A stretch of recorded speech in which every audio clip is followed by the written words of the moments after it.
Olá, eu sou a professora Jaqueline Ataide, aula 1, Primeiros Socorros.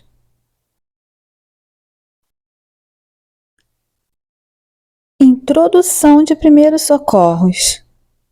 Os sinistros de trânsito eles podem acontecer com qualquer pessoa, mas poucas sabem como agir na hora em que eles acontecem.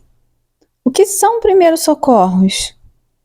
São procedimentos iniciais, cuidados imediatos e imprescindíveis que precisam ser prestados à vítima de sinistro ou a pessoas em que se encontram em perigo iminente. Deixar de prestar socorro, podendo fazê-lo, constitui crime de omissão de socorro, mesmo que não tenha envolvimento com o sinistro. São diversas as situações em que uma ação imediata e por vezes simples pode melhorar a chance de sobrevida de uma vítima ou evitar que ela fique com graves sequelas. Vamos falar da omissão de socorro.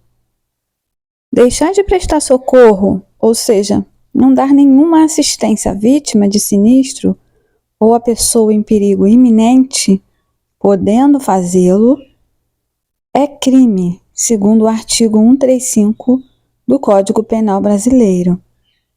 Pena, detenção de 1 a 6 meses ou multa. A pena ela pode ser aumentada de metade se a omissão resulta em lesão corporal de natureza grave e triplica se resulta em morte. No artigo 176 do Código de Trânsito Brasileiro, diz que deixar o condutor envolvido em acidente com vítima, de prestar ou providenciar socorro à vítima, podendo fazê-lo, de adotar providências, podendo fazê-lo, no sentido de evitar perigo para o trânsito no local, de preservar o local de forma a facilitar os trabalhos da polícia e da perícia, de adotar providências para remover o veículo do local quando determinadas por policial ou agente da autoridade de trânsito, de identificar-se ao policial e de lhe prestar informações necessárias à confecção do boletim de ocorrência.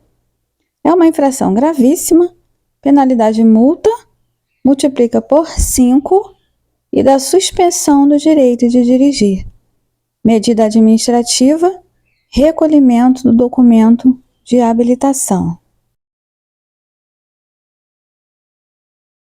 No artigo 177 do CTB, fala que deixar o condutor de prestar socorro à vítima de sinistros de trânsito, quando solicitado pela autoridade e seus agentes, é uma infração grave, penalidade multa. No artigo 301 do CTB, ao condutor de veículo, nos casos de sinistros de trânsito, de que resulte vítima, não se imporá prisão em flagrante, nem se exigirá fiança, se prestar pronto e integral socorro àquela. E no artigo 304 do CTB, fala que deixar o condutor do veículo, na ocasião do acidente, de prestar imediato socorro à vítima, ou não podendo fazê-lo diretamente, por justa causa, deixar de solicitar auxílio da autoridade pública, penas, detenção de 6 meses a 1 ano ou multa, se o fato não constituir elemento de crime mais grave. No parágrafo único, incide nas penas previstas nesse artigo o condutor do veículo, ainda que a sua omissão seja suprida por terceiro ou que se trate de vítima com morte instantânea ou com ferimentos leves. A pessoa que chama por socorro especializado, por exemplo, já presta e providencia socorro. Doação de órgãos e tecidos. A doação de órgãos e tecidos é a remoção de órgãos e tecidos do corpo de uma pessoa que foi vítima fatal em acidente ou de um doador voluntário, doador vivo, com o propósito de transplantá-lo ou fazer um enxerto em outras pessoas vivas. Pessoas de todas as idades podem ser doadoras de órgãos e tecidos, mas dificilmente são usados órgãos de pessoas com mais de 70 anos de idade.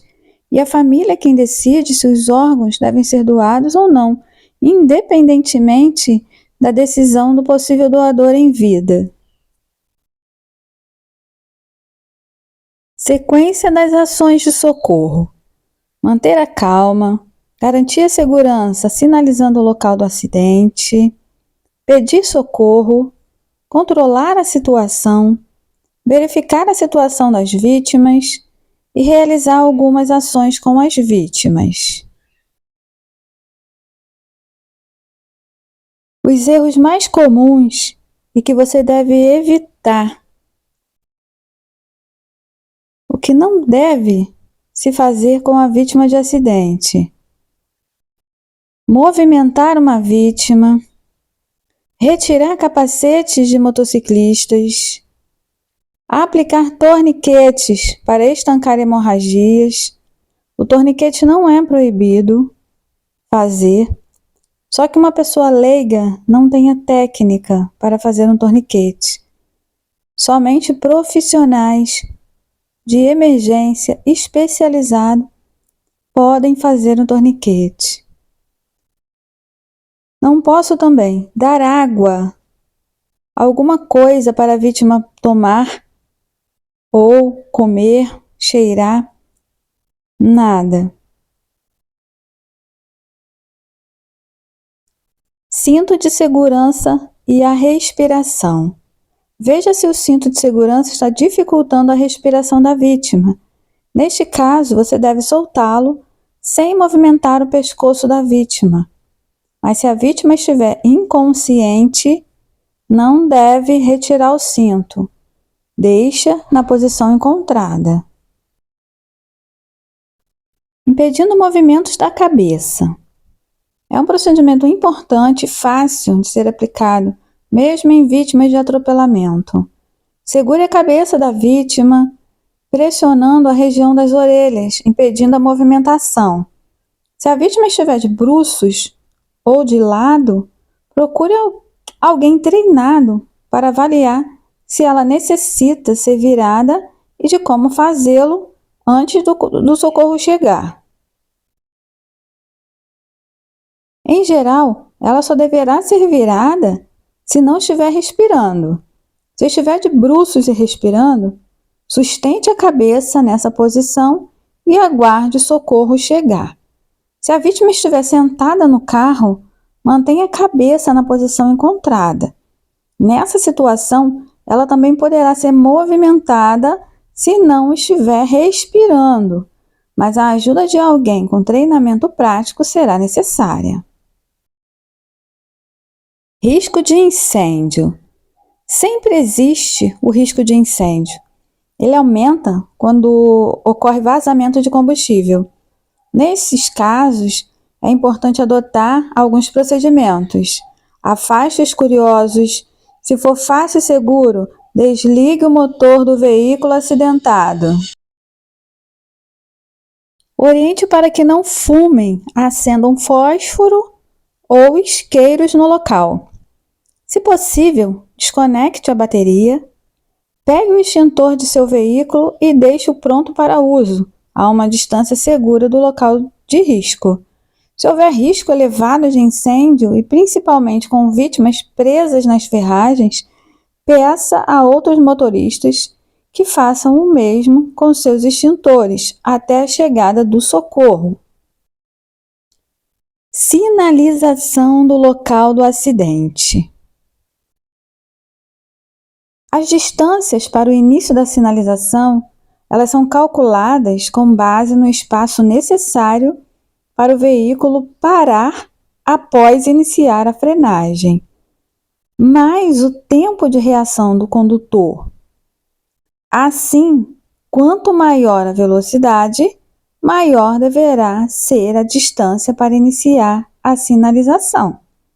Na prática, a recomendação é seguir a tabela, essa tabela aí abaixo, onde o número de passos longos corresponde à velocidade máxima permitida no local.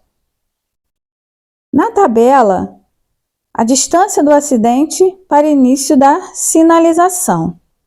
Tipo de via. Nós temos as vias locais, coletoras, arteriais, vias de trânsito rápido e as rodovias. E cada uma tem a sua velocidade máxima permitida, quando não houver sinalização regulamentadora. As locais 30 km por hora, coletora 40, arteriais 60, trânsito rápido 80 e rodovia 110. Temos a distância para o início da sinalização em pista seca.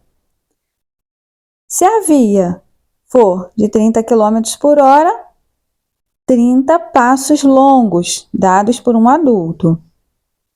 40 passos longos, 60 passos longos, 80 passos longos e 110 passos longos, sempre de acordo com a velocidade da via, porque um passo de um adulto equivale a mais ou menos a 1 metro. Distância para início da sinalização nas condições adversas de chuva, neblina, fumaça e à noite. Os passos eles são dobrados em condições adversas. 30 passos longos, dobra. 60, 80, 120, 160 e 220, de acordo com a velocidade da via. Isso é para o início da sinalização. Não se esqueça que os passos eles devem ser longos e dados por um adulto. Se não puder, peça a outra pessoa para medir a distância. Como se vê lá na tabela, existem casos onde as distâncias deverão ser dobradas, como à noite, com chuva, neblina, fumaça. À noite, além de aumentar a distância, a sinalização deverá ser feita com materiais luminosos. Existem ainda outros casos que comprometem a visibilidade do sinistro, como curva, lombada. Quando estiver contando os passos e encontrar uma curva, pare a contagem, caminhe até o final da curva e então recomece a contar a partir do zero. Faça a mesma coisa quando ocorrer no topo de uma elevação sem visibilidade para os veículos que estão subindo. Vamos falar agora sobre os materiais que podem ser utilizados na sinalização. Acione o pisca-alerta do veículo, use o triângulo de sinalização. Outros recursos existentes no local também podem ser utilizados, como galhos de árvore, pedaços de madeira, latas. Nos sinistros à noite ou com neblina, devem ser usados materiais luminosos como lanternas, pisca-alerta, faróis dos veículos. No caso de utilizar pessoas para sinalizar o local do sinistro, é preciso que elas estejam na lateral da pista e usando roupas coloridas que contraste com o terreno. Óleo e obstáculos na pista. Os fragmentos dos veículos acidentados devem ser removidos da pista onde há trânsito e, se possível, jogue terra ou areia sobre o óleo derramado. Normalmente isso é feito depois pelas equipes de socorro, mas se você tiver segurança para se adiantar, pode evitar mais riscos no local. Cabos de eletricidade. Nas colisões com postes, é muito comum que cabos elétricos se rompam e fiquem energizados na pista ou sobre os veículos. Alguns desses cabos são de alta voltagem e podem causar morte. Jamais tenha contato com esses cabos, mesmo que ache que eles não estão energizados. No interior dos veículos, as pessoas estão seguras desde que os pneus estejam intactos e não haja nenhum contato com o chão. Se o cabo estiver sobre o veículo, elas podem ser eletrocutadas ao tocar o solo. Isso já não ocorre se permanecerem no interior do veículo, pois o veículo está isolado pelos pneus. Procedimentos em caso de acidentes com veículo transportando produtos perigosos. Identificar a distância pelos rótulos de risco, painéis de segurança, os produtos que estão sendo transportados e seus riscos, aproximar-se do local somente quando tiver certeza de que pode fazê-lo com segurança, não permitindo que ninguém mais o faça. Temos aqui os painéis de risco, suas classes e painéis de segurança. Essa classificação dos riscos mostra o tipo de produto perigoso que esse veículo transporta. Esse painel laranja mostra o número da ONU e a classificação do seu risco. Quanto maior for a numeração, maior será o risco. Identificado o tipo de produto transportado, avisar de imediato a polícia rodoviária ou corpo de bombeiro, informando o local exato, produto transportado, presença ou não de vítima e vazamentos. Isolar a área, afastando os curiosos, sinalizar o local do acidente, eliminar ou manter longe de todos os focos de ignição, cigarros, motores, lanternas, entregar as fichas de emergência aos socorros públicos assim que chegarem. Todos os acidentes ou emergências com produtos perigosos devem ser comunicados ao Proquímica da Abiquim através do telefone 0800 11 82 70, grátis em todo o território nacional, que ficará de sobreaviso ou dará apoio para acionar fabricantes, transportadoras ou até órgãos públicos como a Defesa Civil. Explosão. Se o acidente envolver algum caminhão de combustível, gás ou outro material inflamável que esteja vazando ou já em chamas, a via deve ser totalmente interditada, conforme as distâncias recomendadas, e todo o local evacuado em todas as direções num raio de 800 metros. Acionamento de recursos para o socorro. Após sinalizado o local do acidente, colocando a vítima em condições seguras, acione o socorro especializado. Você pode informar seu nome e número de telefone, pontos de referência e local do sinistro, condições e número de vítimas, tipo de sinistro, se é carro, motocicleta, se foi uma colisão, um atropelamento, se houve vazamento de produtos químicos ou combustível, gravidade dos ferimentos, situação do trânsito no local do sinistro e número de veículos envolvidos, se foi ônibus ou caminhão. Tudo deve ser informado. Telefones emergenciais: 190, Polícia Militar; 191, Polícia Rodoviária Federal; 192, SAMU, Serviço de Atendimento Móvel de Urgência; 193, Bombeiros. Em caso de sinistro, as principais providências a serem tomadas são sinalizar a área do sinistro e chamar o serviço médico especializado, sempre informando onde, o que, quem. Para rever este e outros conteúdos, se inscreva no canal Autoescola Teórica no YouTube. Até os próximos vídeos.